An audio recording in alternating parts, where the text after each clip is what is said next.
Hello दोस्तों, doctor मजहर clinic channel पे आप लोगों का बहुत बहुत स्वागत हो।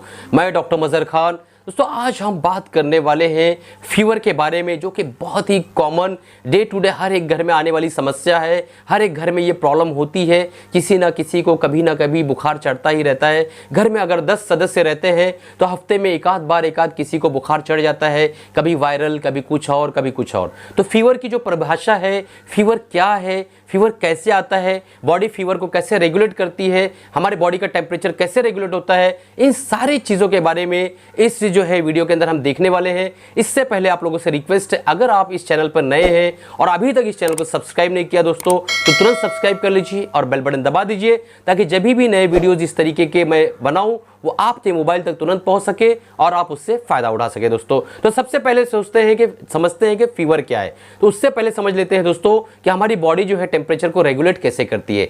हमारे बॉडी का नॉर्मल टेम्परेचर तो कई लोगों को पता होगा, फिर भी मैं यहाँ पर भी बता देना मुनासिब समझता हूँ दोस्तों। 98.6 फ़ारेनहाइट हमारे बॉडी का नॉर्मल टेम्परेचर है, तो बॉडी कोशिश करती है हमेशा मेंटेन करने की।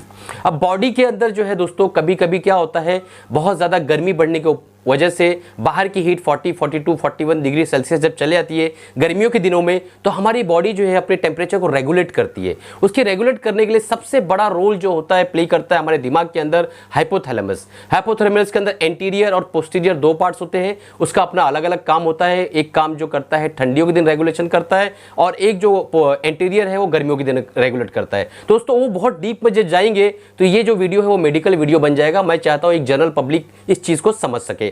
तो जब भी दोस्तों गर्मी बाहर हीट बढ़ती है तो हमारी बॉडी जो है उसका एंटीरियर हाइपोथैलेमस एक्टिवेट हो जाता है और बॉडी के अंदर स्वेटिंग होती है, ताकि बॉडी जो है अंदर की हीट को एडजस्ट कर सके और टेम्परेचर बॉडी का मेंटेन कर सके। बॉडी के अंदर जब हीट बहुत ज़्यादा बढ़ जाती है तो दोस्तों उसको मेंटेन करने के लिए जो हाइपोथैलेमस एक्टिवेट होता है और पसीना निकलता है, और पसीना निकलने के साथ साथ जो है दोस्तों वैसोडाइलेटेशन होता है, जिसकी वजह से जो है हमारी बॉडी टेम्परेचर कम हो जाता है और 98.6 डिग्री फ़ारेनहाइट मेंटेन रहता है। अब आते हैं दूसरी तरफ, जब बहुत ज़्यादा ठंडी बढ़ जाती है या बर्फानी इलाकों में या ठंड इलाकों में, जब बॉडी के अंदर टेम्परेचर जो है दोस्तों बाहर बहुत ज़्यादा ठंडा होता है, तो बॉडी जो है वेजोकंस्ट्रिक्शंस का डेवलपमेंट होती है, और जो है गूज बम जो है दोस्तों, जिसको बोलते हैं कि रोंगटे खड़े हो गए, उस तरीके की वेजोकंस्ट्रिक्शन और जो है मसल्स को भी कॉन्स्ट्रिक्ट करती है, जिसकी वजह से कई तरह के जो मेटाबॉलिक रेट भी बढ़ा देती है, जिसकी वजह से हमारे बॉडी का टेम्परेचर बढ़ जाता है और उसको रिटेन करने की कोशिश करती है, स्वेटिंग भी कम होती है।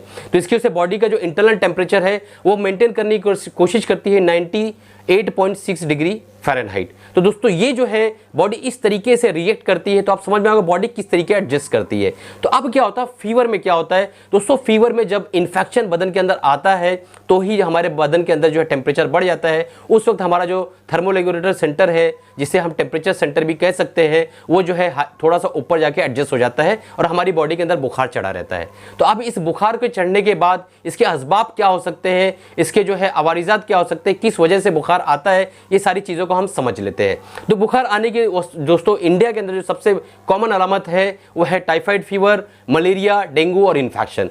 तो ये सारी चीज़ों से है सबसे ज़्यादा कॉमन इन्फेक्शन और टाइफाइड है दोस्तों। तो अगर आप बुखार से ग्रस्त है, आपको बुखार आया है, आपके घर में किसी मरीज को बुखार आ रहा है, तो सबसे पहले आपको जो टेस्ट कराना है उसके बारे में मैं जानकारी दे देता हूं। फीवर के ऊपर मैंने ऑलरेडी 2-3 वीडियो बना रखा है, आप जाके देख सकते हैं पूरी फीवर की क्या क्या कोशिश होती है, किस तरीके से फीवर को कम कर सकते हैं, किस तरीके से उसको ट्रैक कर सकते हैं, सारी चीज़ें मैंने उसमें डिस्क्राइब किया हुआ है। आज हम देखते हैं कि फीवर अगर आता है तो हम किस तरह के ब्लड जांच कराएं, कौन सी ऐसी जांच कराएं जो बहुत कॉमनली हो सकती है, बहुत कम खर्च में हो सकती है, और आप पता कर सकते हैं कि बुखार किस तरह का आ सकता है दोस्तों। तो सबसे बेहतरीन टेस्ट है दोस्तों, अगर आपके घर में किसी फर्द को बुखार है तो आप जो है फीवर प्रोफाइल कराएं।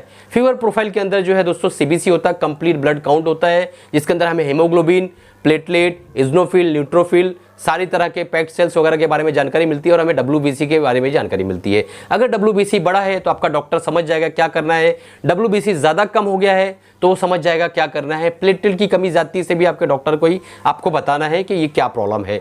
ठीक है, अगर आप हमसे राय मशवरा लेना चाहते हैं तो नीचे डिस्क्रिप्शन बॉक्स में नंबर हमने दे रखा है, आप वहाँ पे कांटेक्ट करिए। सिर्फ 50 रुपीज़ जो है पे करने के बाद हमसे आप रब्ता कर सकते हैं और हमसे हमारी राय ले सकते हैं दोस्तों।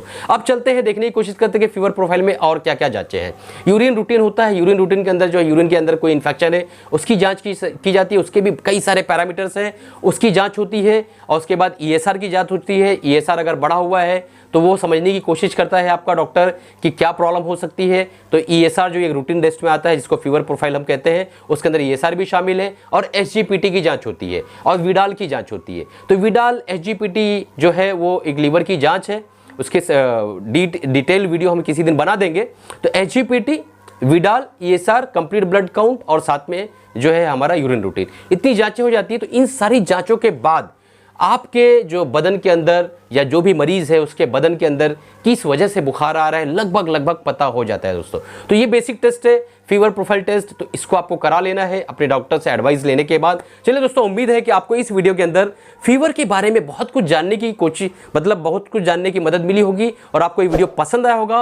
और अगर आप अभी तक चैनल को सब्सक्राइब नहीं किया, आप बिगिनर्स से नए हैं चैनल पर, तुरंत सब्सक्राइब कर लीजिए, बेल बटन दबा दीजिए ताकि जब भी इस तरह के कंटेंट मैं आपको डालूं दोस्तों तो आप तुरंत जो है इसको देख सके और फायदा उठा सके। अपने 3 व्हाट्सएप ग्रुप पे इस वीडियो को शेयर करिएगा, क्योंकि ये दोस्तों जनरल वीडियो है, जनहित में जारी वीडियो है। लोगों को इसकी समझ होना चाहिए, इसकी परख होना चाहिए, ताकि जब भी वो अपने डॉक्टर्स तक जाए तो एजुकेट होके जाए, समझ कर जाए कि हमें क्या प्रॉब्लम है, डॉक्टर हमारा क्या कह सकता है। तो चलिए दोस्तों, अलविदा चाहता हूं, मिलते हैं अगले प्रोग्राम में अगले वीडियो के साथ।